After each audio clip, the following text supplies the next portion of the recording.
Seigneur. Bénis ta parole pour chacun de nous. Au Au nom de Jésus-Christ. Quelqu'un dit Amen. Amen. Amen. Amen. Est-ce qu'on peut acclamer le Seigneur? Merci Merci beaucoup pour la chorale. Que Dieu vous bénisse. Dis à ton voisin, bienvenue de gauche à droite dans la présence de Dieu. Oh.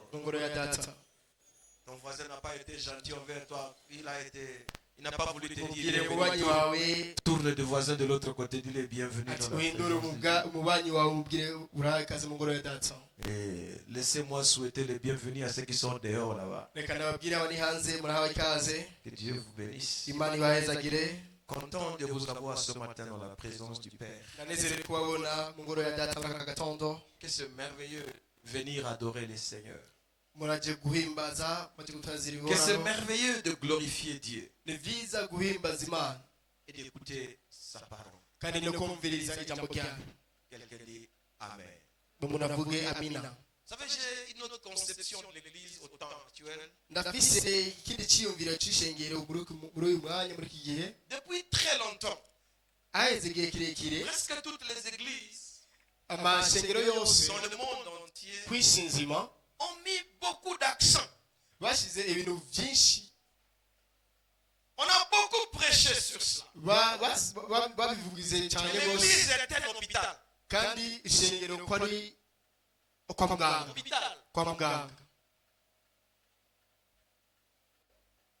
Que l'église est un hôpital. Ils n'ont pas tort.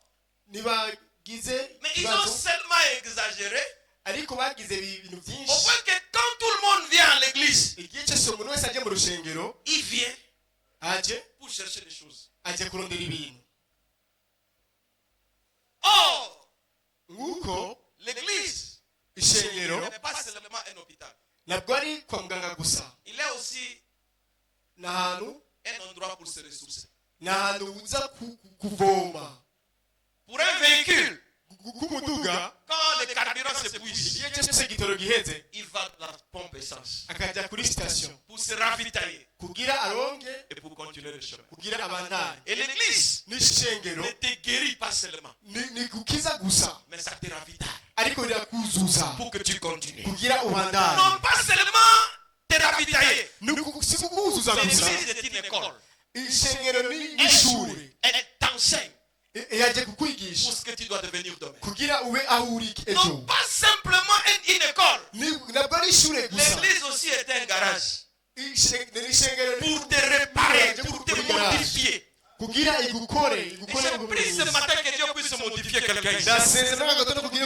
J'ai pris pour que tu sors avec l'énergie que tu vas avoir ce matin et que tu ailles faire de victoire là où tu pars. Qui dit Amen avec moi? Qui dit Amen avec moi? Dis avec moi, être guéri sans argent, c'est une autre forme de maladie qui s'ajoute. Vrai ou faux? Ça veut dire on te guérit, on te donne la connaissance. Pour que là où tu vas partir, les soldes sont enlevés, les sont guéris, mais tu es sans argent.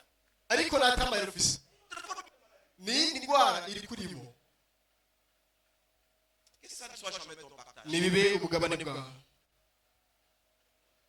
Qui dit Amen avec moi? Amen. Est-ce que vous êtes prêts pour quelque chose ce matin? J'ai posé la question de savoir si vous êtes prêts pour quelque chose. Nous allons essayer de méditer et de parler de la méditation christocentrique. Une méditation qui tourne sur Christ. Une méditation qui tourne sur ses œuvres dans notre vie. Lisons 1 Timothée chapitre 4. Un texte qui sera utilisé, réutilisé. C'est moi ici. 1 Timothée chapitre 4. Nous le lisons d'abord dans la version Louis II. Et puis je prendrai une autre version après. 1 Timothée chapitre 4, Timotheo wa mbere le kane verset 15. 15. Il dit, occupe-toi de ces choses. Donne-toi tout entier à elle, afin que tes progrès soient évidents pour tous. Veille sur toi-même et sur ton enseignement. Persévère dans ces choses, car en agissant ainsi, tu te sauveras toi-même et tu sauveras ceux qui t'écoutent. Josué chapitre 1. Joshua rimwe Josué chapitre 1. Joshua rimwe Ce jeune homme-là va hériter de Moïse. uyu muntu araza gufata rya Musa Il va succéder Moïse. niwe aza gukurikirana rya Musa Mais j'ai vraiment peur. ati ndatinya cyane rwose J'ai vraiment peur. ndatinya cyane rwose Un jeune homme de rien du tout qui va succéder à un homme comme Moïse. umuhungu adafise ikintu na kimwe ntacyo mugabo agakurikirana rya On peut Musa succéder n'importe qui.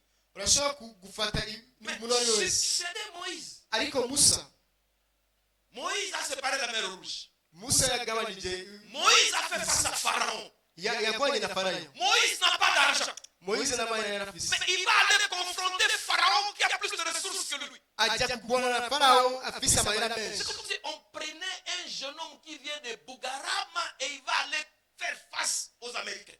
ati ni nguko wafata umujene w'ubugarama akajya kugona n'abanyamerika Il est sans argent, ata amahera afise il n'est rien.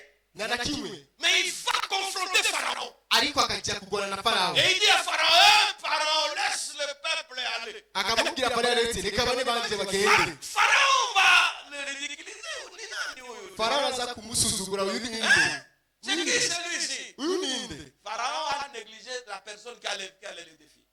Farawo yasuzuguye umuntu yari Et kumugirira Moïse a réussi à faire sortir les enfants d'Israël. ariko Moise yabitoranyije Et vous kugira devez asohore succéder à un abanyamisirayeli homme comme ça. ukajya gukurikirana ibintu byiwe Mais écoutez les instructions que Dieu donne à Moïse, à Josué. raba ibintu imana yabwiye Moise Joshua kugira bigende ati Je pensais qu'il allait donner à Josué pas vie. ati niyumvira yuko yahaye Joshua amahera makeya Josué chapitre 1 verset 8. Que ce livre de la loi ne s'éloigne point de ta bouche. ati iki gitabo cy'ubugingo kive muri wewe Médite les jours et nuits. uciyumvire Waouh. Dis avec moi les livres igitabo dans ma bouche. mu kanwa kanje Médite-les ati uciyumvire jour et nuit. ijoro n'umutaga Frère, restons calmes. ugume hano Il y a des choses, quand vous n'analysez pas dans la Bible, vous n'allez pas le comprendre. hari ibintu utiyumvire muri bibiliya ntushobora kubitahura On médite avec quoi?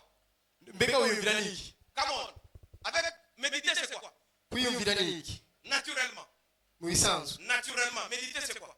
kwiyumvira niki C'est réfléchir, non? Naturellement, le verbe méditer veut dire mu réfléchir. bisanzwe ni kwiyumvira Mais Dieu dit à Josué, ariko imana yabwira Yosuwa les livres, ati icyo gitabo que ce livre de la loi icyo gitabo ne s'éloigne pas nikikuveko de ta bouche. mu kanwa kawe Médite-les uciyumvire jour et nuit. ijoro n'umutaga Ça veut dire la méditation que Dieu demandait à Josué bisigura yuko kwiyumvira imana yasabye était Yosuwa au-delà des pensées.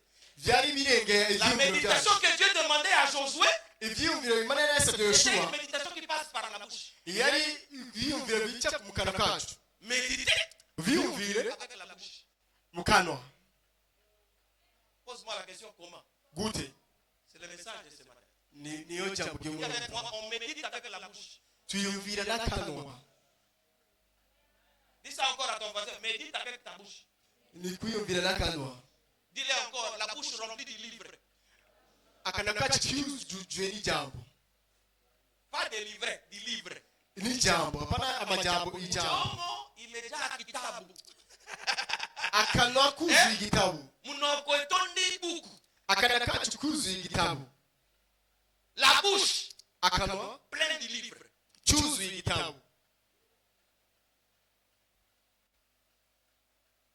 Amen. amen On va y arriver là. turaza guhashika Et je prie que tu me suives attentivement. ndasenze yuko unkurikirana neza Parce que ce que je veux te dire, kuko icyo nshaka kukubwira c'est de te révéler des fois la cause de tes souffrances. biraza kukwereka ingorane ufise Pas un sorcier. ati nabwo ari uburozi pas l'économie du Burundi, nabwo ari amafaranga y'igihugu pas l'économie du Congo, nabwo ari amafaranga yo muri Kongo mais les désarrois verbaux. ariko amajambo uvuga mu kanwa Les désarrois. amajambo uvuga mu kanwa atari meza La bouche, akanwa kawe tu ne l'as pas encore utilisée. nuragakoresha J'aimerais informer à quelqu'un. shaka ndakumenyeshe Ta bouche là, akanwa kawe tu as peut-être 50 ans. urashobora kuba ufise imyaka 50 Tu n'as utilisé ta bouche que pour manger. wakoresheje akanwa kawe gusa mu Les gufungura gusa raisons pour lesquelles Dieu t'a donné la bouche, ikintu cya mbere imana yaguhaye akanwa kawe tu ne l'as pas encore utilisé. nuragakoresha Si tu les as utilisés umunsi uzagakoresha négativement contre toi, uzosanga bikubereko nawe que c'est le livre de la loi. ati iki gitabo C'est la loi qui pointe ta bouche. nikazove ku mukana kawe Médite-les uciyumvire jour et nuit ijoro n'umutaga afin d'agir kugira fidèlement selon ukore tout ce qui est écrit. ku byanditswe byose Alors, aho tu auras du succès. niwe uzoronka kuroranirwa C'est comme ça qu'il a dit à Timothée. nicyo gituma byawe timoteyo Médite sur ces choses. ati wiyumvire kuri ibi Il bintu dit à Timothée, médite sur le livre. yabwiye timoteyo wiyumvire kuri iki kintu kuri Laisse-moi vous mettre dans le bain. shaka ndabashyire mu kanwa Nous venons de finir 10 jours le mois passé. turahejeje ku minsi 10 mu kwezi Où guheze nous avons parlé des activités post-pascales. aho twagumiye tuvuga ibintu byerekeye pasika Jésus-Christ est ressuscité. kristo Et yazuse il est resté 40 jours avec les humains. kandi yagumye iminsi 40 Et dans les n'abantu 40 jours, il a enseigné quoi? muri iyo minsi 40 yariko yigisha Et le plus grand de cela, ikintu cya mbere kininiya nous avons fini en parlant de qui nous sommes. twagiye tuvuga twebwe turi bande Notre identité christocentrique. twebwe twabaye bande Qui êtes-vous devenus en Jésus? twabaye nde muri kristo Parce que votre méditation doit tourner sur votre identité. kuko ibyiyumviro byacu bitegeza kumera akameremere muri Tu identite ne yacu dois pas réfléchir n'importe comment. ntushobora kwiyumvira ibyo ari byo byose Ton identité. wowe wabaye Tu nde es qui? uri nde Et donne-moi 2-3 minutes que je te rappelle nshaka ndakwibutse qui tu es. uri nde Peut-être les circonstances te font oublier qui tu es. birashoboka ko ibibazo byatumye ubibagira aho Peut-être uri les 100 dollars que tu as changé là et que c'est terminé, ça commence à te faire embrouiller et tu penses que Dieu est 100 dollars. urashobora kwiyumvira ngo iryo dolari ijana wavundishije ngo kubera yaheze ugaca wiyumvira ko imana niyo iryo dolari ijana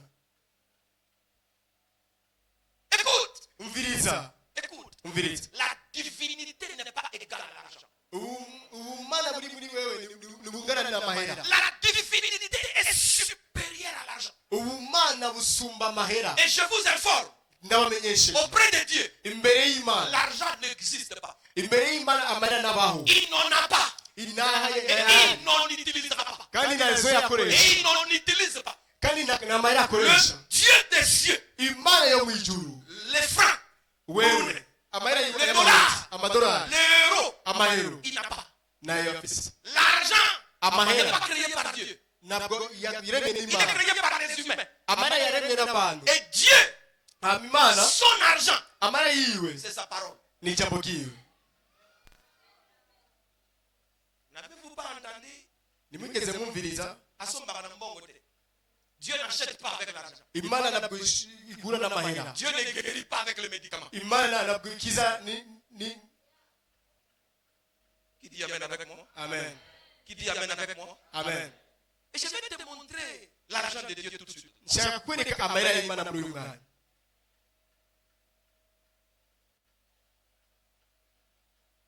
Les livres dans la bouche. ati ijambo mu kanwa kawe Mais pour comprendre ça, qui sommes-nous? kugira ubitahure tubwe turinde 5 points, je rappelle parce que j'ai déjà enseigné sur cela. nshaka Je te kubibutsa le gusa rappelle. ndabibutsa icya Nous mbere sommes enfants de Dieu. turi abana b'imana Je ne suis pas un cousin de Dieu. ntabwo ndi umufurere Je wa ne suis kristo pas un neveu de Dieu. ntabwo ndi umuneve wa Je ne kristo suis pas un beau-frère de Dieu. ntabwo ndi umubofurere wa kristo Dieu, c'est mon père. imana ni data kuri jewe S'il te plaît, laisse-moi kuhakikisha hivi vitu. turitegereza Laisse-moi kubishyizako tuseme ukweli. tubivuge Mungu ni babangu. imana ni Mimi data ni kuri jewe mtoto yake. jewe ndi umwana Dieu wiwe est mon père. data ndi Je suis son fils. umwana Je wiwe suis sa fille. ndi umukobwa wiwe Que personne ne m'embrouille là-dedans. nta muntu n'umwe yamufata muri ibyo Qui dit Amen avec moi? amen Qui dit ninde avugana nanje Dis à ton voisin, je ne suis pas orphelin. Arrête cette bwira umubanyi wawe ntabwo n'umorfele Je vous ai dit, dans le royaume de Dieu, il n'y a pas d'orphelin. mu bwami bw'imana nta Je ne vous mfubyi laisserai zirimo pas orphelin. yebwe ati Je vous enverrai un autre consolateur. nzobarungikira Et quand uwundi il muntu viendra, il demeurera avec vous éternellement. kandi igihe azoza azogumbana namwe igihe cyose Le Saint-Esprit, mwemu yera c'est lui mon Père. niwe data C'est lui qui s'occupe de moi. niwe C'est lui qui me trouve la femme à marier. niwe arabaho C'est lui qui umugore m'apporte uzorongora l'argent. niwe C'est lui qui me donne la distinction. Est-ce que quelqu'un est en train de dire Alléluia? ninde avuga amena Dis avec moi, Dieu, imana c'est mon Père. ni data Abba, papa, aba data motema. aba data Arrêtons là, on continue. On continue. turindire tubandanye On n'amoure pas la chose à ce niveau ici. tubandanye Est-ce que tu prends du temps mbega urafata umwanya de savoir, kwiyumvira de les connaître, kumenya de les maîtriser? kubimenya neza Que Dieu, yuko le Tout-Puissant, imana Adonai, adonai Jéhovah Jireh, jehova yire le Créateur uwaremye des cieux et de la terre, yaremye isi n'ijuru le monde est à lui. isi yose ni kuri wewe Comment? Citez-moi le nom de Dieu. Qui il est? Citez-moi le nom que vous connaissez. nimuvuge amajambo y'imana muzi Allez-y, il est qui? Citez-les. nimuvuge amazina muzi Si tu ne connais pas, je ne sais pas tu vas dans quelle église. Citez les noms. Citez-moi les noms de nimuvuge Dieu. amazina y'imana muzi Là-bas derrière, vous l'appelez comment? Les Balouba l'appellent Bandangila. c'est lui qui fait les chemins Il crée les chemins là où il y a. niwe agira inzira ahantu hatagira inzira Imagine ayo mazina yose ni Baba. ni data kuri Tous wewe les noms que vous avez cités là. ayo C'est mazina le yose nom de mon bavuze père. ni izina rya data wanje Est-ce que mbega tu as déjà eu le temps wamaze gufata de umwanya réfléchir sur ça? wo kwiyumvira muri ibyo Tu as déjà eu le temps mbega wafata de umwanya méditer wo kwiciyumvira que Dieu yuko imana est mon père. ari data kuri wewe Il va seulement de délivrance en délivrance. ukajya mu madelivrance bagusengere De gusa délivrance en délivrance. bagusengere gusa Et même Dieu regrette n'imana iravuga ati le fait que ses enfants ne comprennent pas qui ils sont. mbe abana banjye ntibatahura icyo bari amen Dis avec moi, Dieu ati imana est mon père. ni data Quel privilège. ubuntu Papa, c'est la seule chose qui m'a délivré à 20 ans. nicyo kintu cya mbere cyamfashije mu myaka 20 Dans les rues de Kinshasa, en train de regretter. aho ndiko ndatembera mu Kinshasa ndiko ndarira À l'école, je ne pouvais pas aller sans argent. ati ku ishuri sinashobora kujya atamahera Je n'ai mfise pas de minerva. nta mahera yo kwirira Je ishuri coupais mfise les études. nakene mpagarika amashuri Et là où j'habitais chez ma grande soeur, aho naraba ku avec mushikanje son mari, ça n'allait pas. n'umugabo w'ibintu byagenda neza Et ma grande soeur a été chassée. umushikanje Mais waramwirukanye son mari m'a dit, les enfants peuvent rester. ati ngo abana barashobora gusigara Et ma grande soeur m'a dit, tu restes, moi et toi. ati ngo uragumye nije na wewe Mais il n'y a pas à aller. nawe mfise nja Et me voilà à 20 ans en train de circuler à Kinshasa sans domicile fixe. mu myaka 20 niko natembereye Et un cousin me voit à la rue, il passait par son véhicule, il dit, mais c'est quoi ça? On dans le véhicule, on va à l'église. ati umukuzana cyarengana cyambye n'ibiki J'arrive ngo à tujana mu l'église. rushengero Je trouve un pasteur en train de prêcher. cyasanga umupasiteri aravuga ubutumwa C'est ce jour-là n'uyo munsi que j'ai connu un divorce avec les soucis de la vie. niyo nagize divorce n'amasusi y'ubuzima Je n'avais pas tout entendu, toute la prédication. sinigeze numviriza J'ai byose seulement capté ce que le prédicateur disait. nafashe ikintu kimwe gusa mu Avant, bwoko bw'abantu Jésus a dit à Marie de Magdala, mu gihe kristo ariko arabwira mariya wa magadalena 20, muri yona verset 20 17. muri 17 Il dit, ne me touche pas, ati ntungoreko car je ne suis pas encore monté vers mon père. sindaduka kwa data Va dire à mes frères, genda ubwire bene je wacu monte vers mon père, ndaduze kwa qui data est aussi votre père. nawe ari data Je wanyu monte vers mon Dieu, ndaduze qui est kuwonaho aussi votre Dieu. nawe ari mana yanyu Et le prédicateur a dit, ati arrêtez de pleurer. reka kurira Le Dieu des cieux ati mana est y'ijuru votre père. ati ni data wawe J'ai pleuré pendant 4 heures du temps. narize amasaha Et 4 quand je m'étais relevé, igihe nahagurutse c'était fini. byaciye byararangiye À 20 ans, j'ai commencé à prêcher ça. mu myaka 20 natangiye gushika uno munsi Je n'ai pas demandé à Dieu d'être son fils. sinigeze nsaba imana kugira mbe umwana C'est à wiwe lui d'acheter les couches. niwe aliya ibintu C'est à byose lui de payer les Minerva. niwe aliya minerval C'est à lui si mon pantalon se déchire, c'est pas ma charge, j'ai un père. niwe aliya ipantaro yanjye Est-ce itabutse que je suis en train de parler à quelqu'un? mbega niwe nabwira umuntu umwe C'est lui qui paye les Minerva. niwe aliya C'est lui qui amayera paye le y'ishuri loyer. niwe Il aliya amayera m'a y'inzu fait marier. Il Niwe- m'a payé la dot. Il niwe s'occupe aliya de ma amayera petite fille. y'ingwano Méditez sur ça. wiyumvire muri byo Réfléchissez sur ça. ubyiyumvire Dis à ton voisin, tu n'es pas orphelin. mubwira mwene data nabwo Il n'imfyumva ne t'écoute pas. Donne-le le high five. Dis que Dieu est mon père. ati mubwire data n'uhoraho Dis que s'il n'y a pas à manger chez vous, venez chez nous. nimba atayiwanye atabyo gufungura mufise ni muzi wacu J'ai un père responsable. je ndafise data agaburira abana Ninaye baba. awisi kuniacha ndafise imana idashobora kundekura Ninaye baba. Hawezi kuniacha. ndafise imana idashobora kundekura Yesu niye baba. kristo Hawezi niyo mwami kuniacha. adashobora kundeka Baba yangu. Hawezi papa wanjye arashobora kundeka J'ai un père. ndafise data Père. ndafise data Deuxième chose. ikigira kabiri Je suis le temple du Saint-Esprit. ndi nguru ya mwemu yera Dieu habite en moi. imana iba muri jewe Je ne fais que rappeler des choses. ndimo nabibusa Et quand gusa je vais arriver à la méditation pour que vous compreniez. kugira ninashika muri kwiyumvira muce mu bitaho Je suis le temple du Saint-Esprit. ati ndi ngoro ya data Il dit, ne savez-vous pas, nimuzi ne savez-vous pas navyo muzi que votre corps nguko est le imibiri yanyu temple du Saint-Esprit, ni ngoro ya mwemu yera que Dieu habite en vous? imana iba muri mwebwe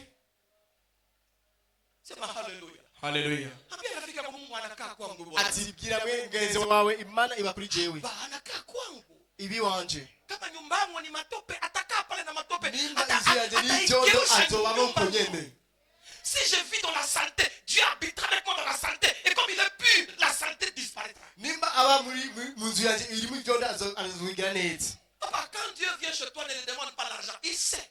igihe imana iza kuri wewe ntuzosaba amahera irabizi Hallelujah. amen Unajua Bakristo wa dunia leo ndio wanaombaga Mungu hela. abakristo buno munsi nibo basaba imana amahera Vous rencontrez Dieu. uhuye Ce que vous n'imana lui demandez, c'est l'argent. icyo usaba ni amahera Ce que tu n'as pas été renseigné. ntibisigura yuko na kimwe watahuye Quand tu rencontres Dieu, igihe cyose uhura n'imana ntuzosaba amahera dites-lui, mubwire je veux que tu restes avec moi. nshaka kugumana nanje Manifeste-toi. wigaragaze Et je veux que je vais te porter. nshaka kugendana nawe Et il a déjà dit, yavuze ati votre corps, ati imibiri yanyu temple du Saint. ni ingoro ya mwemu yera Est-ce que ça passe? biracamo Comment est-ce que ça passe? ndiko biracamo Arrêtez votre histoire là en train de penser qu'il y a Satan ne te poursuit pas. Il nimureke reste. ibyo bintu no kubyiyumvira satani satani ashobora Je kubakurikirana vais vous choquer, Satan ne connaît même pas ton adresse. satani nazi nahuba nahazi Tu habites première avenue numéro 14 de Bouise. On pense que Satan sait ça. Il ne sait pas. uba ku bya mbere cumi na kane mubwiza satani Mais arahazi Dieu sait. ariko imana Il ne te irahazi connaît pas ton nom. imana irakuzi ku izina Et je ryawe te forme, mais Satan ne connaît pas ton nom. Il ne connaît pas. satani ntazi n'izina ryawe Satan connaîtra ton nom si tu lui informes. satani azomenya izina ryawe niba ubimubwiye Satan n'est pas omniscient. satani ntabwo ari omniscient Il n'est pas omniprésent. Il n'est nashika pas ahantu hose omnipotent. nashika ahantu hose Et j'ajoute moi-même, Satan n'est pas omniécoutant. nashobora no kubyumva haleluya Il y a des choses que Satan n'écoute pas. bisigura yuko satani ntabyumva Dis à son voisin, je suis content. ati mubwira ngo ndanezerewe cyane rwose Je porte Dieu. ngendana n'imana Dieu est dans la costume ici. ati imana ari muri Dieu a kositimu porté les yawe chaussures. yambaye Il n'ibirato dit, ce n'est plus moi qui vis, c'est Christ qui vit en moi. ati si jewe mvayo muri kristo aba muri jewe Le croyant n'est pas un aventurier. abakristo ni abantu si abantu Le bagiragira gusa croyant n'est pas un mercenaire que Satan peut malmener quand il veut. abakristo si abantu satani ashobora kwikorera uko ashaka oya Non. oya Dis avec moi, je porte Dieu. ati genda ngenda n'imana Dis, je suis la maison de Dieu. Troisième chose, Dis, je suis gloire la à moi. maison de Dieu. ndi Il habite dans mon esprit. aba muri mwe muyanje Il habite en moi. ari muri Quand jewe je marche, Dieu marche. igihe ngenda nawe akagenda igihe mvuga nawe akavuga Est-ce que je peux vous parler? nshobora kubabwira Est-ce que je peux parler? nshobora kubabwira Papa, j'ai vu Dieu manger les mbala, comment ça s'appelle? nabonye imana Les ikora patates douces nabonye imana ikora ry'ubugari n'irengarenga avec les zombo. n'iyombo Hier, ejo j'ai vu Dieu. nabonye imana Il a mangé les lengalais. ariko arafungura Il a ingarenga mangé les patates douces ariko arafungura ubugari et les ombos hier. ejo nabonye n'abayombo Où eh À Gaspé.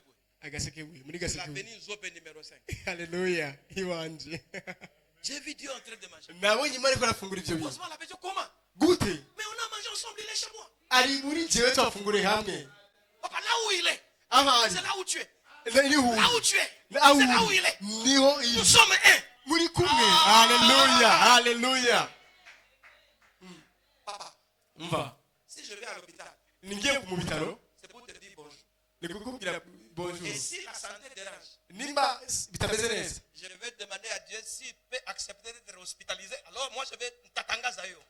nimba ashobora kukunyemera nja mu bitaro Je nzobivuga vais dire à Dieu partout. aho uri hose Seigneur, data tu es à l'hôpital. uri mu bitaro Je vais dire à tout le monde qu'on a hospitalisé Dieu.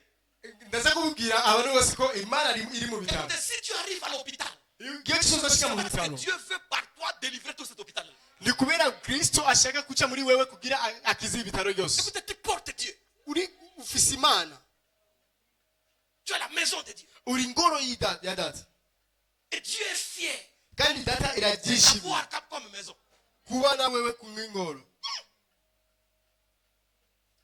Comment tu es calme comme ça? ni gute ucecetse Je sais là où je vous amène. ndazi aho ndiko ndabatwara Je suis encore dans les rappels. Mon message, je ne l'ai pas encore touché. ndimo ndabibusa gusa Je suis encore dans les rappels. ndimo ndabibusa gusa Voilà. wewe Maison de Dieu. ingoro ya data Dieu ne vit pas dans le temple fait des maisons. imana ibayeho muri shengero gusa abantu bubatse oya Hii nyumba wamejenga na mikono ya watu. inzu bubatse Mungu n'abantu oya haikai pale. imana ntabwo iri Anaonekana nyumba mwenyewe amejenga. ari mu nzu Sasa wenyine nyumba gani yubakiye mwenyewe amejijengea? inzu Hii nyumba ni mwili yako. Hiyo Hii nyumba ni roho yako. ni umutima wawe Il habite pas dans le temple fait de main d'homme. Il habite dans le temple que lui-même a construit. kristo nabayeho mu nzu abantu bubatse mugabo aba mu nzu wenyine yubakiye Et quel est ce temple? ni yahe C'est ton esprit. umwemu yawe Quatrième chose. kigira kane Quatrième chose. kigira kane Il m'a donné sa puissance. yamaye ubushobozi Il dit, je vous ai donné le pouvoir. ati nabahaye Je ubushobozi m'achète les serpents. bwo kugenderera Sur les scorpions. inzoka Et sur toute la puissance du diable. ibintu byose Je vous l'ai donné. narabahaye Vous avez ça. murabifise Vous avez ça. murabifise Ne vous en faites pas. Je ne fais que rappeler. Je n'ai pas ndimo ndabibusa gusa sindashika hiyo les ndabibusa choses que j'ai dit. On a déjà enseigné ça. Je vous rappelle. ibi byose ndiko ndabivuga Vous aidez très narabifise bien à écouter, à comprendre mon message. muraza kubitahura neza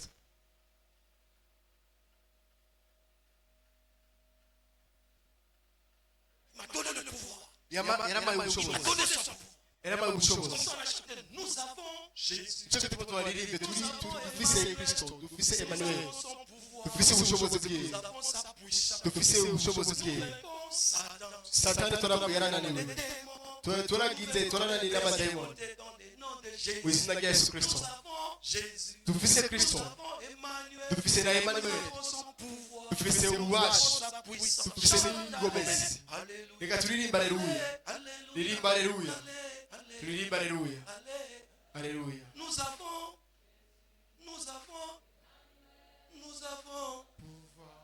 avons puissance nous vainquons, Satan nous vainquons les démons, nous vainquons les princiers dans le nom de Jésus.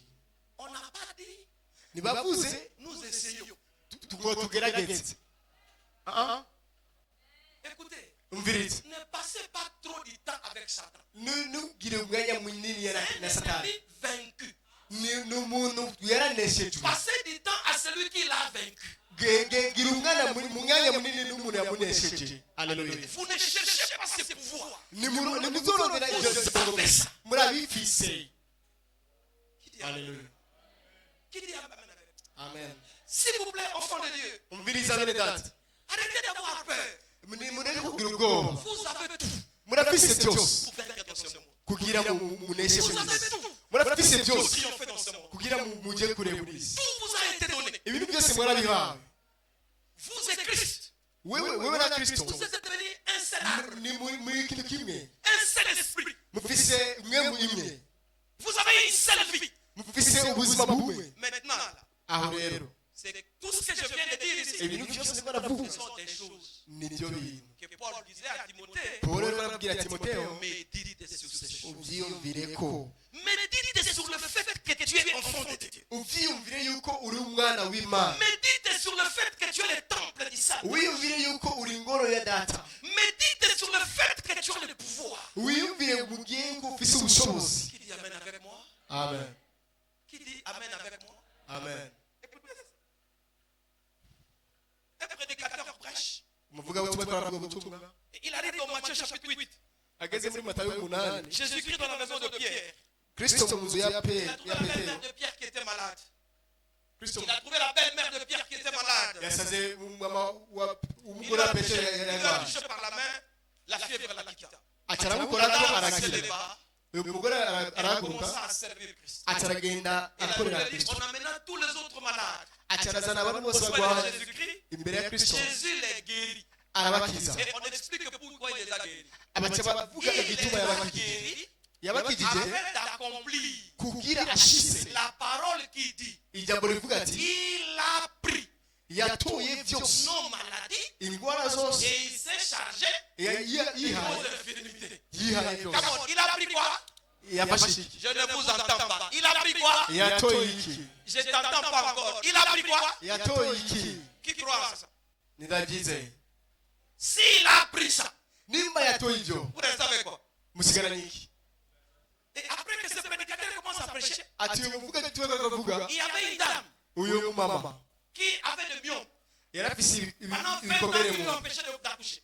byarananiwe ko yasamira La dame s'est tenue debout. uyu mudama Il a acaranguruka dit au prédicateur, ati il dit, umuvugabutumwa excusez-moi, mbabarira si j'ai bien compris ce que tu as dit. nimba nabitabuye neza ibyo wavuze Est-ce que ce que tu as dit là est vrai? ibyo wavuze nibyo Que Jésus ati Kristo a pris, yatoye même maladie, ingwara zanjye zose même les myomes ici. n'ibi Et by'imere le ndabifise prédicateur a dit oui. ati byose yego Et la femme a dit c'est vrai. nibyo Et le prédicateur a dit oui. ati nibyo Et la femme a dit s'il a pris ça, nimba yabitoye mais pourquoi moi je souffre? ati nikubire ikigene ko Le prédicateur a dit ne parle pas à moi, ati nimubwire jewe parle des myomes. mubwira izo ngwara zawe Ces myomes là ati sont iyo devenus ngwara des occupants illégaux. ati bikureko Parce que Christ les a pris. ati kubera Kristo Elles n'ont yabitoye plus le droit d'être là. ntibishobora Elles doivent être chez n'ibishobora Christ. bijye muri Et Kristo toi tu dois rester libre. nawe tukaza kwigaragara Et la femme dit, uri la femme dit, uyu mugore aravuga ati dès maintenant, kubera ubu je suis guéri. ndakijije Je n'ai plus de myomes. bikomere mfise Christ a pris ça. ati nimba Kristo yabifashe Papa, c'est la conjugaison. n'amabere Dis avec moi conjugaison. n'amakonsekensi Il a pris. ati yabitoye Ce n'est pas qu'il prendra. ntiyavuze ngo azobitora Il a pris. yaratoye Il a pris. yabitoye Mais mama il a pris ta Bible. yatoye Tu bibiliya restes avec quoi? basigaranye iki Allez. na kimwe Il a pris tes maladies. yatoye ingwara zawe Tu restes zose avec quoi? basigaranye iki Cet exercice que je vous fais ici, c'est ce qu'on appelle la méditation. nicyo gituma nicyo niyo kwiyumvira Assois-toi. icyara Pourquoi souffrir kubera iki des choses que Christ a déjà unanigwa payées? kandi mu bintu Kristo yamaze kuriya byose kubera iki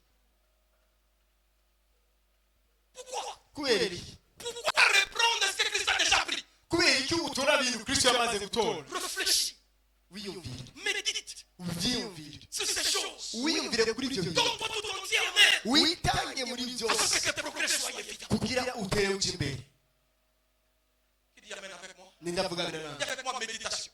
kwiyumvira Nous méditons sur notre identité. tuko turiyumvira kuri identite yacu turi bande kuri Kristo Qui suis-je? ndinde Et la méditation ati mu kwiyumvira naho passe généralement par la bouche. bica mu kanwa kacu Je vais vous en expliquer. reka nababwire Les mots méditer. ijambo kwiyumvira Déjà, dans le livre de Josué, mu gitabo cya chapitre 9, Joshua verset 8, rimwe mu munani Dieu dit à Josué, imana igira ce Joshua livre de la loi ati iki ne gitabo s'éloigne point de ta bouche. ntikizove mu kanwa kawe Médite-les. uciyumvira Les mots méditer, là, ijambo kwiyumvira c'est le même mot ni qui ijambo est rimwe traduit dans Genèse 24. byavuze muri itanguriro Genèse 24, itanguriro mirongo itatu na kane 63. mirongo itatu na mirongo itatu izaka mu kanwa Est allé dans la forêt yagiye pour méditer. kugira ajye kwiyumvira Le même mot, iryo c'est jambo ce qui nyene est traduit dans Timothée niryo bwabaye dit, timoteyo médite sur ces choses. ati wiyumvire kuri ibyo bintu Et le mot méditer, ijambo dans kwiyumvira ses racines hébreux, mu maheburayo veut dire agad. ati Agad. Et le mot agad ati agare signifie trois choses. bisigura ibintu bitatu Un, cya mbere réfléchir. kwiyumvira Le mot méditer kwiyumvira signifie bisigura réfléchir, kwiyumvira penser. ibyiyumviro Ça utilise l'intellect. bikoresha ubwenge Ça utilise le raisonnement. bikoresha mu kwiyumvira Et je vous informe, reka ndabamenyeshe un christianisme qui n'utilise pas l'intelligence ne vous aidera en rien. umukristo adakoresheje ubwenge na kimwe azobafasha Le christianisme qui vous dit vous êtes des sorciers, dites Amen, Amen. umukristo babwira ngo Je suis lié, je suis lié. ati murafise amadayimoni Je m'attaque, les sorciers. abadayimoni baruguru bagufashora Arrête ces choses. mureke ibyo bintu Ça va te détruire. bizokonona Et des pensées diabolo-sataniques qui se partagent. n'ibyo byiyumviro bya satani bigomba bitera mu izina rya evanjili Papa, tous les sorciers de mon village qui me connaissaient sont morts. abadayimoni bose yo muri village banzi Les sorciers numéro 1 abarozi bose qui me connaissaient, c'est mon grand-père. uyu ari umugrandpere wanje niwe umurozi wa mbere C'était mon yaranze père. umupapa Il wa a papa donné wanje naissance à mon père. yahaye Le ubuzima deuxième papa wanje sorcier, c'est encore mon grand-père du côté de ma mère qui a donné naissance à ma mère. ni uwundi murozi wa kabiri nawe nyene yari Mais umugrandpere les wanje sorciers à une dimension nibo préparée. bari bafise ubushobozi bw'uburozi Ils sont morts. bose barapfuye Toute la famille de ma mère, petit frère, grand frère, tous sont morts. abatunya banje wa mama wanje bose Toute la barapfuye famille de mon père, petit frère, grand frère, il est resté seulement un grand-père, un petit frère à mon père, il a maintenant 80 ans. hasigaye gusa umwe Celui-là, il n'a rien de la sorcellerie. niwe nawe nyene nanakiba afise cy'uburozi Un jour, il m'a appelé à Kinshasa. umunsi umwe yarampamagara i Kinshasa pasteur J'étais suivi dans le Facebook. nakurukurikiranye kuri Facebook J'ai dit, tu es venu dans le Facebook. ati ngo uri muri Je n'ai Facebook rien à faire. ngo nabonye On ubuzima me bw'isi montre. La seule chose qui fonctionne chez moi, c'est les yeux. Mes yeux voient bien. ati On amaso yanjye arabona neza Envoie-moi les photos de ta famille. J'ai envoyé les ngo photos. ngikira foto yo Et puis à la kugira fin, il a jamais vu mes chaussures. ati arabona ibirato Il byanjye dit, mais pasteur, tes chaussures sont bien. ati ibirato byawe bisa Moi, neza j'ai dit, à 84 ans, tu as besoin de chaussures. ati muri iyi Il myaka dit, gusa envoie-moi. ati Et je undukirisha porte- ibirato J'ai une fête. Mes amis m'ont invité à 80 je vais aller en fête. ngo ndafise ngoma njya mu rubanza nzojako Pour la première fois qu'il me demande. ubwa mbere anshatse C'est une belle chaussure, il y a ngozi, vraiment, il ne s'y a pas. nakuze ikirato cyiza kivuga ko Et j'ai envoyé à mon père. narubika ko papa Quand wanje il prend les chaussures. aca arafata icyo kirato Il dit, pasteur, ati pasiteri ah, aha même depuis que j'étais vivant, n'igihe nari j'ai muzima travaillé, je n'ai jamais narakoze porté des chaussures comme ça. sinigeze nambara ikirato gisuku Il dit, mais tu sais que moi, j'ai été délivré de la sorcellerie, je ne suis pas sorcier. ati urabizi yuko neza agenda ntabwo ndi umurozi ni imana Moi, indinda pasteur, usengere et aucun sorcier ntihagire umurozi du n'umwe village wo mu mujyi ou du monde cyangwa ku isi ne peut te toucher. aza Parce gukora que tu me fais acheter, tu m'achètes une chaussure après que tous les vieux sont partis. igihe cyose papa bose bagiye niko ngura ikirato Il me dit, je porte ça 6 mois. ati iki ndozi Après cyambara 6 mois, on amezi prend encore un autre. amezi atandatu J'ai n'indi dit, mais papa, dans tous les 6 mois, là, toi, tu seras encore vivant. Il dit, pasteur, je suis en train de nulle partir, nulle ati part. ntabwo ndiko ndaja ndi ngaha mu mezi atandatu ndungukira ikindi kirato ndi ngaha Pourquoi j'ai raconté cette histoire? kubera iki nababwije C'est kure pour t'aider ni kugira bigufashe de délivrer tes passes. kugira kuri Il ibyo pense que byiyumviro tous les sorciers de Bafulero, tous les sorciers de Babeme, uri kurumvira ngo ils sont derrière toi. abarozi bose b'ababembe b'ikurero ni benshi Le plus grand sorcier, umurozi wa mbere c'est ton échec de méditer. ni kunanirwa kuwiyumvira Tu médites à quoi? uri kuriyumvira iki Tu penses à quoi? uri kuriyumvira iki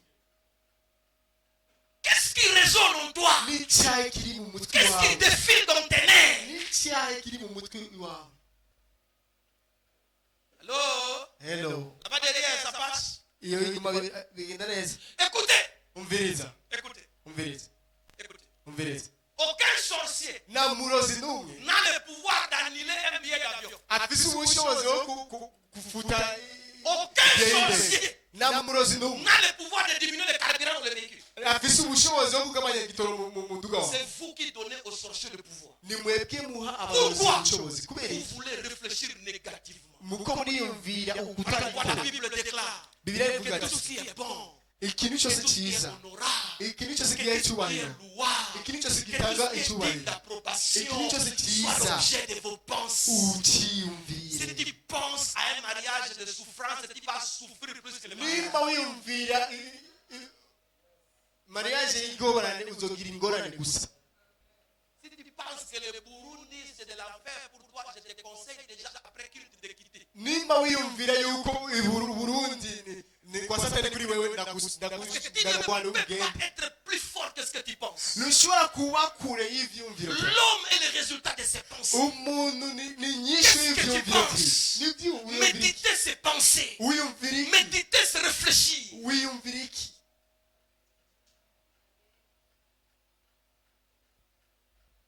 Et c'est comme ça il dit. nicyo gituma avuga Que ati ce livre de la loi ati iki gitabo ne s'éloigne point de ta bouche. kizove mu Et la première chose, réfléchis. wiyumvire Moi, jewe enfant de Dieu, umwana w'imana hey, ah ah Dieu est là, imana ni ngaha est mon père. iyo mana ni Et tu entres dans le naturel. gacha winjira muri Si je suis fils de Dieu, nimba ndi umwana w'imana le Minerva, bisigura yuko amara y'ishure c'est Dieu. ni imana Les souliers, ibirato c'est Dieu. ni imana La nourriture, byo gufungura c'est Dieu. ni imana Mais pourquoi je dois regretter? kubera iki J'ai un père. nguma niyumvira ibibi J'ai un père. ndafise data C'est cela la base de la délivrance par l'évangile. ico nicyo cya mbere kigufasha Ces choses ne vont pas te faire tomber, seulement ça va te faire relever. ico ni kizogira ngo ugwe hasi ahubwo kizoguduza hejuru Pensez. ivyiyumviro Qu'est-ce que tu penses wiyumvira iki sur toi-même? kuri wewe Réfléchis. uri kuriyumvira iki De temps en temps, igihe cyose assois-toi icara et réfléchis. wiyumvire Je suis maison de Dieu. ndi ngoro ya Je data suis le temple de Dieu. ndi ngoro ya data Dieu habite en moi. imana iba muri jewe Wow. Je ne suis pas un garçon inutile. ntabwo ndi umuhungu Je ne suis asanzwe pas gusa un monsieur, madame lambda. sindi umupapa cyangwa umugore Dieu atagira akamaro en imana moi. imana muri jewe Toute la divinité, ubumana muri jewe là, ça défile sur tes pensées. ico kiguma kijya mu Et ça, c'est byiyumviro la première dimension de ce qu'on appelle méditation. nicyo kintu cya mbere cyo kwiyumvira Méditation est une réflexion. kwiyumvira ikintu cya mbere gituma kwiyumvira kure Une réflexion productive. kigufasha gukora Les cyane hommes qui ne réfléchissent pas n'avancent pas. umuntu atiyumvira ntazotera imbere Est-ce que je peux parler? nshobora Oh, kuvuga je ne vous entends pas. nshobora kuvuga Est-ce que je peux parler? mbega novuga La plupart des églises, amashengero menshi par faute de qui ne réfléchissent pas, kukosa kuto qui pensent kwiyumvira que tout c'est les démons. bayumvira ko byose Le n'amadayimoni courant coupe ici. naho amatara Kwa yongera jina la Yesu. kwa china na yesu mu izina rya yesu kubera amatara agiye Eh, jina la Yesu, le courant. mu izina rya yesu kubera amatara agiye Anashindwa. Nani anashindwa? ngo Hiyo courant naniko imeshindwa. haleluya alo Jésus. ati yesu C'est parce que muone ligorodo kubera wabonye ikintu kirenganye na wazo. Hiyo ivyiyumviro inakuwa. nicyo Les kikwica pensées, c'est ce qui te tue. nicyo kikwica Surtout certaines femmes, pas tous. abagore bamwe Mais bamwe je pense que ces femmes-là ne sont pas ici. ndiko niyumvira abo bagore n'abari ngaha Les femmes-là qui trouvent ça, quand son mari parle au téléphone au coin. nimba umugabo ariko aravuga n'umuntu kuri kwe Bon, en tout cas, je vais passer vers 16h, on se voit. naza guca saa kumi Tu parlais à qui? uriko uravugana Tu nande parlais à qui? uriko uravugana Les nande hommes d'aujourd'hui. abagabo buno munsi Montre-moi le téléphone. nyereka telefone Tu te tues. uriko Ce sont urica tes pensées. ivyiyumviro byawe Et des fois, la personne qui parle là, n'umuntu ariko aravuga c'est pour donner l'argent que vous devez payer les loyers que tu bishobora kuba ari amahera ko agomba gutanga ya minerval C'est y'ishuri une réflexion. ivyiyumviro Qui dit Amen avec moi? amen Est-ce que je peux vous parler? nshobora kubabwira Écoutez, chez moi à la maison, iwanje muhira je ne consulte le téléphone de personne. sindaba telefone y'umwana Mon wese épouse, elle est là. umugore Je wanjye ne ari sais ngaho pas ce qu'il y a dans son téléphone. sinzi ibintu biri Elle muri ne sait telefone pas ce qu'il y a dans mon téléphone. nazi n'ibintu biri muri telefone yanjye Ne se donne cette méchanceté diabolo-satanique d'aller fouiller le téléphone de quelqu'un d'autre. nta n'umwe akora kuri telefone y'undi muntu Et puis vous fouillez mon téléphone, je ne cache rien. Je n'ai rien. uriko uraraba telefone yanjye nta na Je kimwe kirimo peux te téléphone 3 jours. Chaguwa telefone Il ne yanjye trouvera rien de mauvais. na kimwe kibi uza gusangamo. Je n'ai pas une vie cachée. Nta buzima bunyegeje mfise. Haleluya. Amen. Amen. C'est comme ça que toi tu as mis beaucoup de mots de passe. Nicyo gituma washyira amamote pasi menshi mu Cacher gutelefone. des choses. Uriko uranyegeza ibintu. Mentalité. Ivyiyumviro. Mentalité. Ivyiyumviro.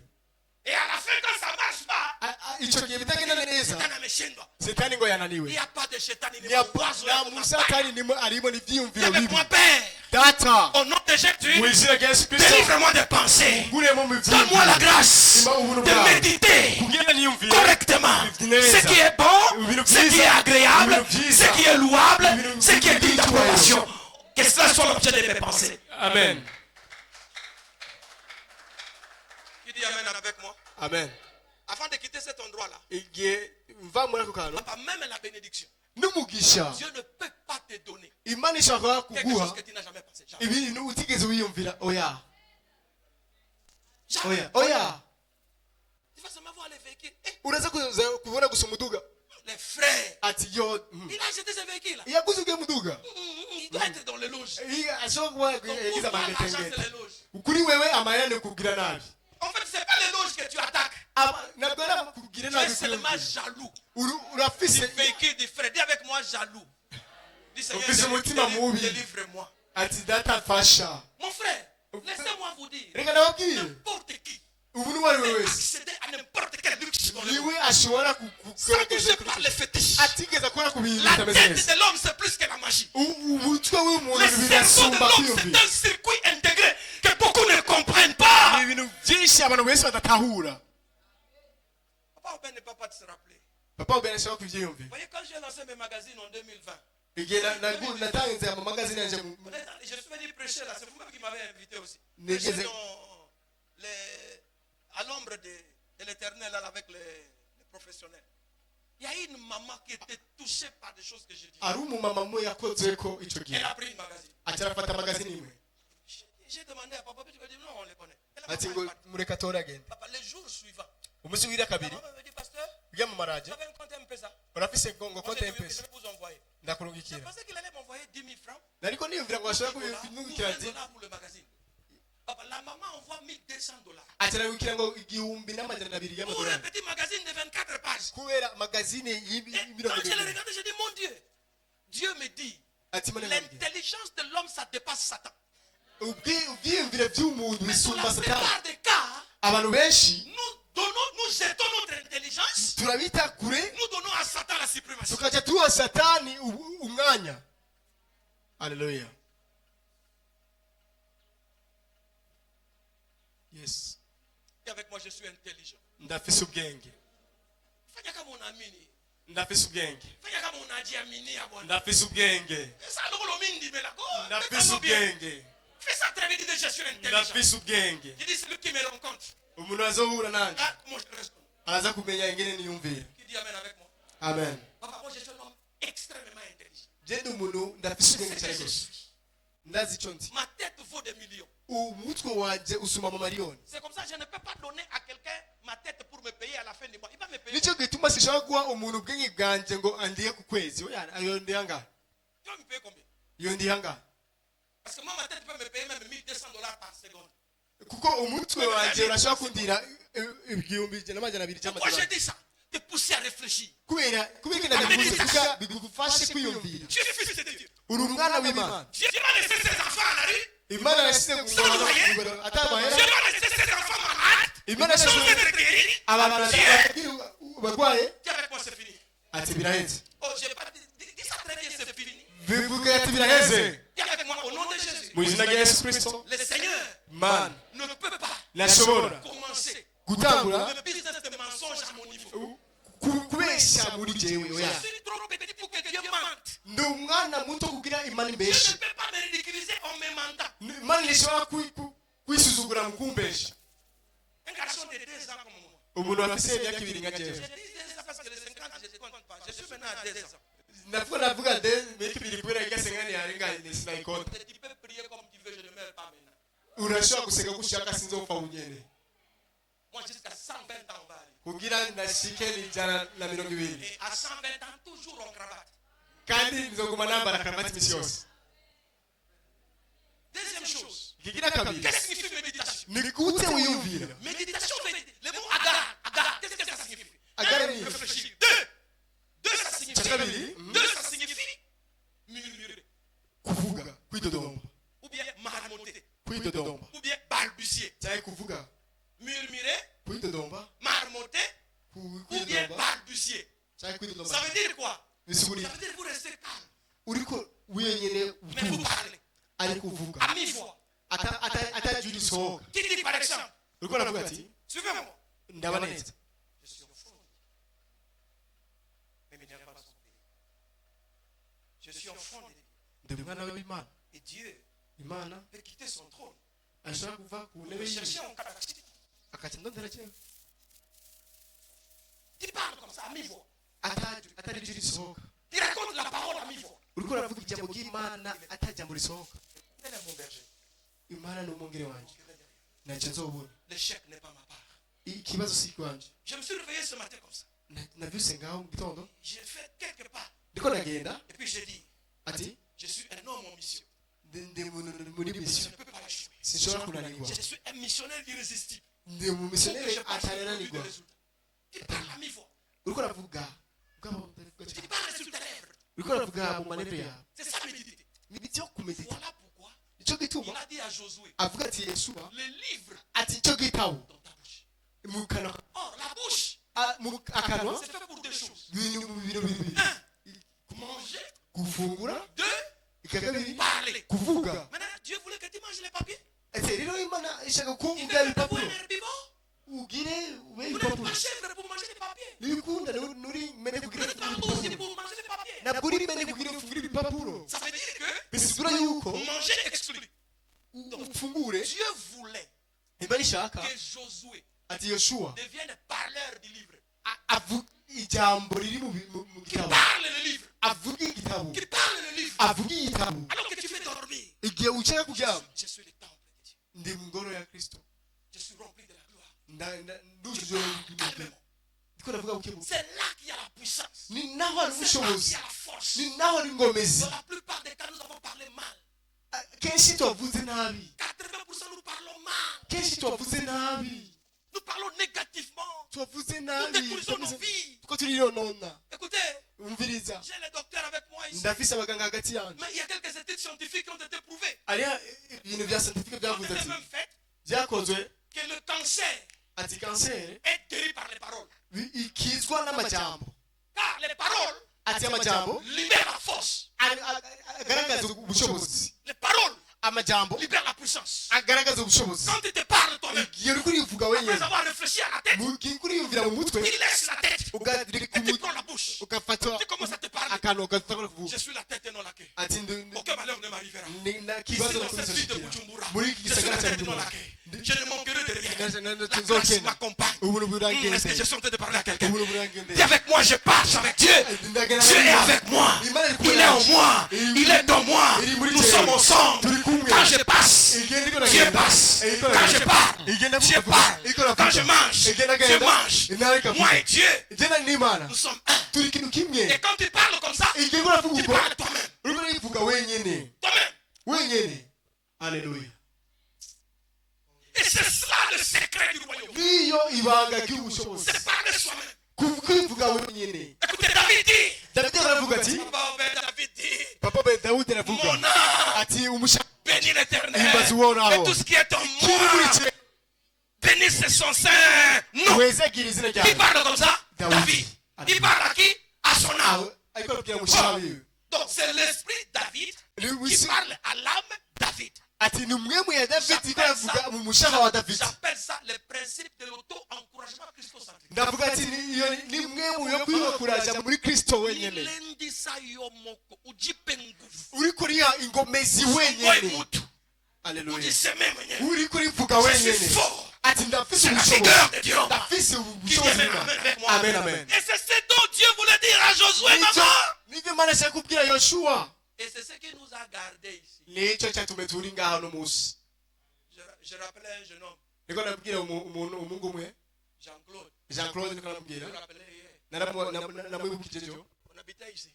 tuko turi aba ngaha inyuma 2019. mu cumi n'icyenda Lui lui et son ami sont venus chez moi. Jean-Claude n'umugenzi wiwe waraje iwanje. Ils vivaient ensemble avec ma famille. Bariko twabana hamwe Et nous sommes n'umuryango. venus un jour au culte. Umunsi umwe twaraje ngaha mu gikorane, Il y avait que madame, yari mama lui Jean-Claude, Jean-Claude son ami Eric, n'umugenzi wiwe Eric mes deux filles n'abakobwa banje babiri et moi-même. na jewe. À ce moment-là, le pasteur Fiston m'avait foué. Ico gihe naragiye. Je le remercie parce qu'il est revenu. Ndashima Imana ko yarayagarutse. Parce que c'était normal pour lui de partir parce que papa, les choses étaient imprévisibles. Byari bisanzwe kuri we kugira agende kuko ico gihe byari bigoye. Le pasteur est en costume. Ukaraba umupasiteri mu makoti ariko aravuga mu ndimi ibihumbi 10 mu mashikano atabihari. Akacumura akavuga ati oya, acha nikimbie kwa maisha yangu. reka kwanza niruke kwanza C'est gatoya. tout à fait normal. Ni bisanzwe Et on était là 4, kandi yaga tori bane 5 personnes. twari batanu. Mais écoute, quand je parle, Ikintu ko ndavuga comment on t'arrivera? na kintu kizoshikira. Les petits me regardent, ils me disent, ouf. Apeti wakora ndabachungita marasa. Est-ce que des choses qu'il dit là, est-ce que c'est vrai? Ati ngo Et nico. puis ce petit là ne savait pas. Abo bapeti ni binana kimwe batawo. Comme lui. Il me disait parce qu'il me connaît à Goma. Kuko barazi muri Parler go. de l'évangile. Ngunda kuvuka. Petit là-bas, il me voit kanisa kubwa. Yaranzi ko ndafise ishengero rinini. Informe vite. Na kimwe cyari gihari. Et le petit me trouve bien, eh, mzee Gihana Tagari. Akashavuga ati ngo na imodoka afise.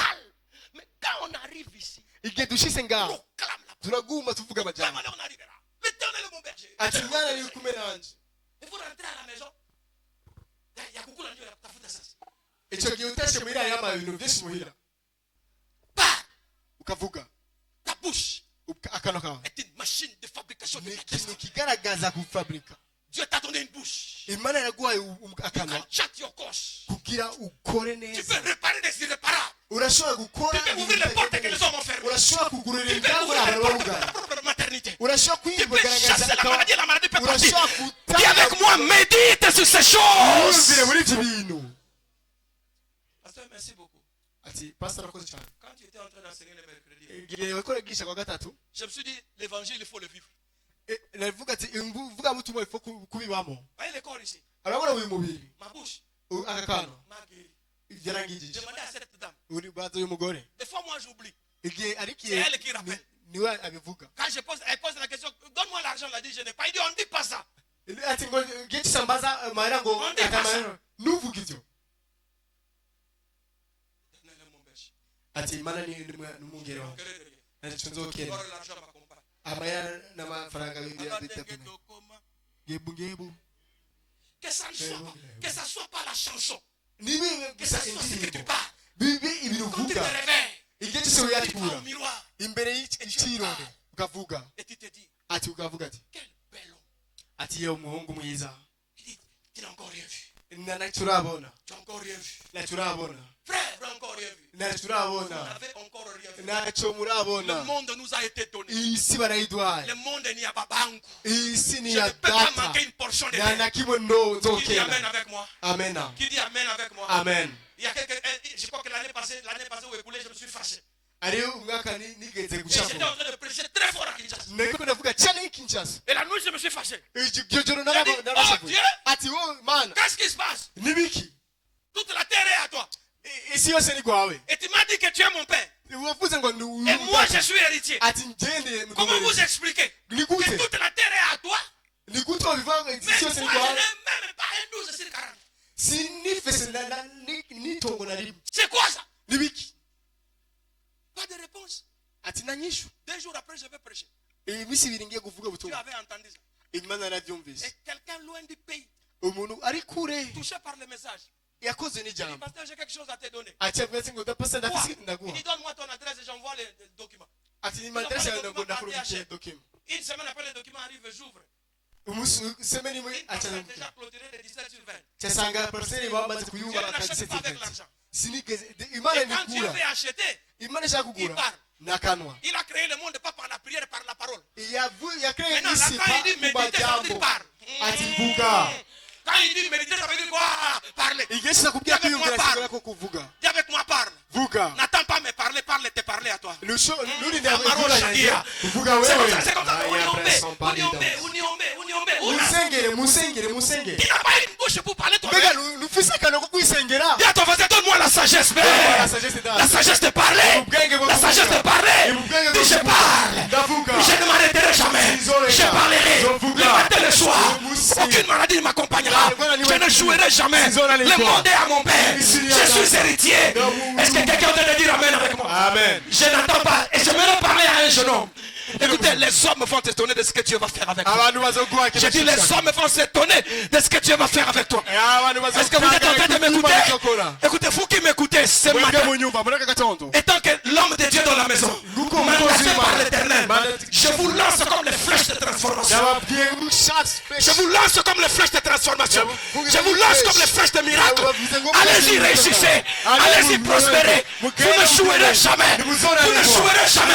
Je dis, vous ne jouerez jamais. Je dis, vous ne jouerez jamais. Si tu crois ça, mets-toi debout, dis Alléluia. Alléluia. Amen. Mettez-vous et dites que ce livre de la loi ne s'éloigne point de ta bouche. Ça veut dire quoi? Josué, tu veux réussir. Parle le livre. Parle le livre. Que mille tombent à tes côtés. 10 000 à ma droite. Je ne serai pas ici. Il me dirige près des eaux. Il conduit, il restaure mon âme. Même si je marche dans la vallée de l'ombre de la mort, je ne crains aucun mal. Car tu es avec moi. Ta houlette et ton bâton me rassurent. Et à la fin, il dit, tu dresses devant moi une table en face de mes adversaires. Tu huiles ma tête et ma coupe déborde. Et il dit, oui, le bonheur et la grâce m'accompagneront. Combien de jours? Tous les jours de ma vie. Et j'habiterai dans la maison de l'Éternel. J'aimerais dire à quelqu'un, le bonheur t'accompagne. La joie t'accompagne. La paix t'accompagne. Le bonheur t'accompagne. La santé parfaite t'accompagne. Quelqu'un crie Alléluia. Alléluia. Jeune homme, Une date. toutes les mauvaises personnes qui peuvent te dévier, tu ne les rencontreras jamais. Tous les fiancés qui vont venir détruire ta vie, tu ne les rencontreras jamais. Toutes les mauvaises personnes qui vont te tuer, ces rencontres-là, je les annule. Je dis aucun homme ne te tuera. Je dis aucun homme ne te tuera. Je dis aucun malheur ne t'arrivera. Au nom de Jésus, quelqu'un dit Alléluia. Et la dernière chose, on va clôturer. Qu'est-ce que signifie méditer? Ça signifie en anglais to roar. Roar. Roar, c'est mugir. Mugir. C'est comme ça, on dit le lion ne parle pas. Le lion mugit. Et quand le lion mugit, vous ne savez pas s'il a faim ou il se défend. On ne doit pas définir ta vie par des paroles. Alléluia.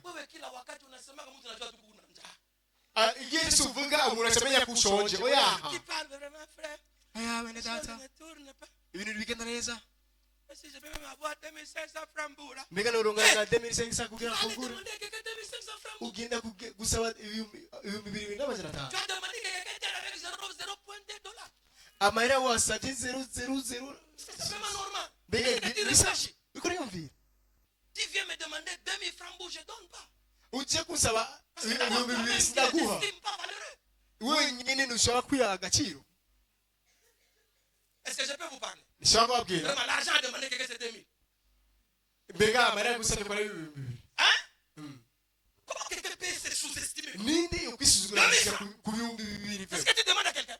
Ukora saba mu ibihumbi 2,000. Quand le lion mugit, Igihe cyose même si le lion a faim, igihe cyose il isonje mugit. ikavuga. S'il veut se protéger, il mugit. Ikavuga. Pour quand il a faim, il crie. Igihe cyose isonje Pourquoi le lion crie quand il a faim? kubera iki? C'est parce qu'il veut savoir où sont les animaux. Kubera Et ishaka quand kumenya lui ahari crie, ibikoko. Twese dukoko dès qu'il sera silencieux, maintenant les animaux vont entendre. utu dukoko tukaja tutangura kwidedemaga. Les gars réussissent. Ati Ils uyo vont commencer muringa à fouiller. Vous Et êtes- quand ils vont fouiller, il va les attraper. acha mbona kamwe kajagatora. Ça veut dire qu'il y a une manière de proclamer qui appelle les ressources. Haleluya. Bisigura yuko ari ukuntu kuvuga bikaca Il bizana te amahera. tient debout, il dit l'or et l'argent que j'ai vient chez moi. Ati Que les hommes de valeur m'accompagnent. Que les trésors viennent sur ma route. Que l'argent m'accompagne. Que la faveur m'accompagne. Que les portes de ma vie s'ouvrent. Je lève ma main droite et je proclame aucune porte ne te sera fermée désormais. Na mugango numuzo kuguruka. Vous n'avez pas entendu, je dis aucune porte ne te sera fermée Na mugango désormais. numuzo Les portes d'en haut ne seront jamais fermées. Les portes d'en bas ne seront jamais fermées. Les portes de relations ne seront jamais fermées. Si tu crois ça comme un lion michi,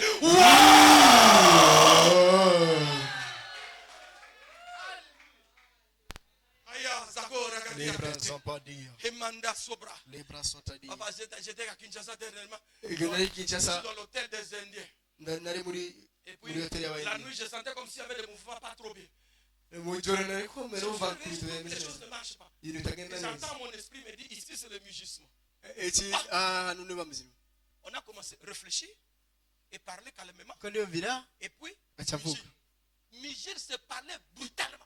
Parlait à haute voix. Comme le pasteur Wallo s'est jeté le feu partout. Celui qui sera attrapé, qu'il soit attrapé. Bougez-la, libérez-la, parole avec force. Et puis quand j'entends les bruits qui ne marchent pas, je quitte mon lit. Puis je suis debout calme. Et puis l'esprit de Dieu me dit, c'est le mugisme. Je dis, je lève mes mains. Je prie en langue. Regardez les cocos, j'étais là. Il dit, maintenant, tout sorcier, en haut et en bas, écoutez ma voix. Écoutez, papa, il y a un moment, le Satan te pénètre parce que tu es trop calme. Il y a ton calme là, n'est pas bon, hein? La maladie au dos, la maladie dans les os, la maladie au dents, la maladie partout. Pasteur, priez pour moi. Mais toi-même, tu fais quoi? Où est le lion, toi? Parce que ton corps est le temple du Saint-Esprit. Ton corps est la maison de Dieu. Que Satan veut détruire par la maladie. Qu'est-ce que tu fais? Tu laisses le corps. Tu entres dans ton casquette de lion et tu commences à vibrer. Aucune maladie ne peut me terrasser. Je vivrai, je ne mourrai pas. Je vivrai, je ne mourrai pas. Je vivrai. Alléluia. Qui dit amen avec moi? Amen. Qui dit amen avec moi? Amen. Dis avec moi, Migir. Dis avec moi, Migir avec violence. C'est ce que Dieu voulait dire à Josué. Migir. Parle. Proclame. Frères et sœurs, je suis passé par ces choses. Les témoignages sont lésions. Je me fatiguerai de vous les donner. Mon épouse est là. Je vous ai déjà dit ça. À Lubumbashi, les docteurs m'ont déclaré que c'était en 2016. Ils m'ont dit, papa, mon bassin est foutu. Et je ne pouvais plus faire 2 mois de vie. Parce que les eaux du bassin étaient fatiguées. Et quand ils ont donné les rapports, nous avec mon épouse, là, on écoutait les deux. Et puis j'ai dit à moi. Et moi je l'ai regardé. Vous voyez nos visages, on était affectés. C'est elle qui a récupéré. Il dit, ah non, il m'a. C'est vrai, il m'a. Il dit, allons-y. Et puis on s'est tenu debout, on est parti. Tout le rapport n'est pas à écouter. J'ai des médecins ici, excusez-moi. Je ne suis pas contre vous. Mais soyez christocentriques.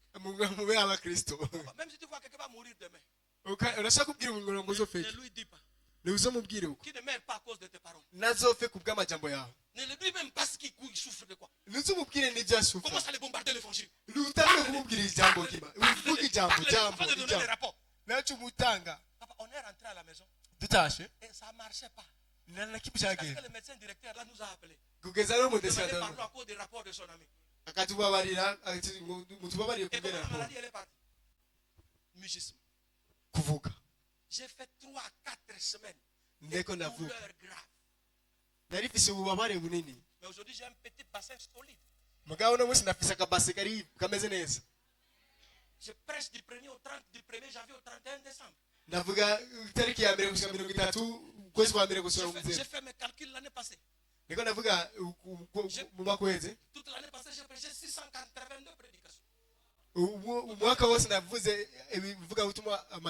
62 séminaires organisés. Alléluia. Christ est de ma race. Christ est Je suis de la même race que lui. Christ est de la race. Les races de l'agneau de tribu de Juda. Il a été semé l'agneau. Il est ressuscité le lion de la tribu de Juda. Écoutez, si on a frappé l'agneau, on ne peut pas frapper le lion.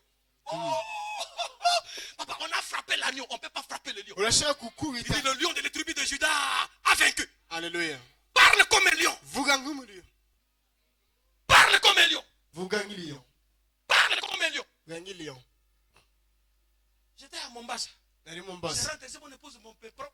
Je tiens les volants, on descend à la maison, on prie. Je me réveille le matin, les douleurs dans les mains. Nari Mombasa tutashenja sanga umubiri umeze itameze neza. J'ai fait tous les examens. À qui Na- rien. Nagize amagizame yose muri kira. L'hôpital ici, comment ça s'appelle? Police, partout, rien. Polisi ebena na kimwe baronse. J'ai dit à mon épouse, bon, comme il y a rien. Nimba atakira baronse na kimwe J'ai gihari. fait des mugissements une année, 6 mois. Natanguye kuvuga J'ai umwaka prêché n'inusu. sur les douleurs au bras. Umwaka n'inusu wose. Mais un jour, j'étais en train de vibrer à Kinshasa, Mazouza, Guéradouza, Broso. Umunsi umwe ndiko ndavurira Kinshasa. Mes mains sentaient mal, faisaient mal. Ukuboko J'ai kwanje appelé kwasa les gens nabi. pour que je prie pour les malades. Bacanzanye ngo ndasengera abagwayi. La foi et la folie commencent par la lettre F. Ukwizera n'ubusazi byose bitangura kuri F. Toi-même, tu es malade. Wenyine ugwaye. Mais avec les mêmes mains malades, Uko tu kuboko viens imposer kugwaye. les mains aux malades. Ugacishura Parce kwa qu'il était dit que les kubagwayi. malades seront guéris. Kugira bakire. Dis avec moi, ne suis pas les principes, ne suis pas les circonstances. Nuzorabe ibikugenderako. J'ai appelé les malades. Ndahamagara abagwayi. Papa, j'ai pensé que mes mains faisaient mal. Ukuboko kwanje kwari kumeze nabi. Cinquantaine. Bari bafise J'ai abantu levé les mains, 50. j'ai dit, je vais toucher chacun de vous. Zagukore ku buri wese. Et puis j'ai entendu dans mes oreilles, Satan m'a dit, toi-même, tu n'es pas guéri. Satani ambwira ngo wenyine utigeze wikiza. Vous savez Muka. comment je lui ai répondu? Uraze Derrière neza. de moi, Satan. Va mu Et puis j'ai inyuma ya continué. Satani. J'ai imposé les mains aux malades.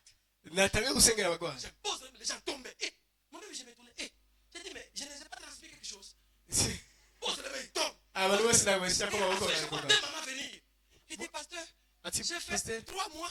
nagize amezi J'avais des atatu douleurs au bras. nari mfise Et quand ikibazo il m'a touché, cy'amaboko les douleurs des bras sont parties. uku kuboko Quand j'ai kwakize. entendu ça, j'ai dit à Dieu, moi aussi je suis guéri. Najyayo nakize. Je suis rentré à la maison, le Saint-Esprit m'a dit mugissement. Ati bandanye Pendant uvuga. 40 jours. Et pendant 4 heures, pardon. Naciye mvuga. Vous qui ne parlez pas langue, vous Mwebwe mutavuga mu ndimi muyumvira iki? après 4 heures de prière, les douleurs partent. Amasaha n'amasengesho bise Il n'y a byabigenda. rien. Na kimwe cyabaye. Il n'y a rien. Na kimwe cyabaye. Il n'y a rien. Na kimwe cyabaye. Dis avec moi, Miji. Uvuge. Dis avec moi, Miji. Vuga. Avec violence. Kandi uvuge bitagize. Et une maman qui était malade. Ari umumama yarwaye. Et cette maman-là, Uyu mumama son pied droit faisait mal. ukuguru Et on kwiwe l'a dit kutameze neza. que par le mugissement, Ati abaguma avuga quand tu associes le mugissement avec la louange, tu seras guéri. uguma uvuga ukacubwira n'amatazi La akwiye. maman était en train de jouer, de louer Dieu. Avec son Uyu pied. mumama yagumye Avec son pied akubita malade. ukuguru Il dit, kwiwe. Pierre, on va danser Ati pour wewe Dieu. ukuguru On va danser pour Dieu. ngoma Si tu vas tomber, tombe comme tu veux. Mais moi, nimushaka je ugwa suis un ugwe. lion et je suis en train Ariko d'être guéri. jewe Et la maman shaka dansait, kukira. dansait. aratamba aratamba. Et quand il a terminé, Igihe cyose quand il a yatanze terminé, elle est tombée par terre. Et quand il s'est réveillé, acaragwa hasi. Asanga dulere je vous yagiye. parle des gens qui ont vécu ces choses. Niko nababwira abantu Je babonye vous ibi termine bintu. parce que je termine parce que je vais clôturer. Nshaka Un kuvuga frère qui entre en avion de Lagos, il Oui, a mon- quitté Londres pour Lagos. uyu mufrere yavi i London kugushika i Lagos. Et chemin faisant, l'avion a commencé à faire beaucoup de... Iyo ndege yatanguye kugira ibintu Il byinshi. a commencé à vraiment écraser. Byatanguye Le kugira ibintu frère, byinshi. quand il a compris ça, il dormait. We Et atasinzira. le Saint-Esprit l'a laissé, lui a dit que quand Jésus-Christ était dans la barque, Avuga ati simumira il Kristo y avait yari les mu vents bwato violents, Jésus-Christ dormait. hari habaye Et lui, il a dit que comme il y a des zones de turbulence, c'était Jésus. reka je niryamire kubera ibyo bintu Il bihari. dormait. Et puis Araryama. maman lui a dit, j'ai dit, frère, Ati wewe nous sommes en train de mourir. tugomba Toi, tu es en tufe. train de dormir. Wowe Et le urasinzira. frère regarde. Acambwira Il dit, ati tu es libre de mourir. ati wowe urashaka gupfa. Et le frère continue à dormir. We aragabandanya gusinzira. 2 secondes, boum, l'avion a craché. Minota ibiri Tous, kugira et les deux sont morts. abantu bose Les frères bipira. dormaient. Elle était le seul rescapé. Wenyine yasohotse ari Et wenyine. peut-être il ne mourra ni par accident. Nuzopfa mu accident J'ajoute même pas par poison. nawe bagwaye ishyano Je n'interpelle aucun homme ne te tuera. nta muntu n'umwe aza Celui qui veut te tuer tombera sous son pouvoir. umuntu ashaka kugira Je dis aucun malheur ne sera ton partage. Les portes de ta vie sont ouvertes. Même si tu n'as pas de frères, même si tu n'as pas d'amis, même si tu n'as pas de cousins, je déclare devant toi les portes sont ouvertes. Je dis je déclare devant toi les portes sont ouvertes. Ici à Burundi, Dieu te tient par la main. Je Je dis, il te tient par la main. Il te fait marcher. Il te fait marcher. Et tu arriveras. Est-ce que quelqu'un crie Alléluia? Alléluia. Est-ce que je peux écouter quelqu'un bruit de lion ce matin? Oh, est-ce que je peux écouter quelqu'un mugissement dans la maison de Dieu? Tenez-vous debout, tenez-vous debout. Tenez-vous debout. Proclamons la victoire. Proclamons.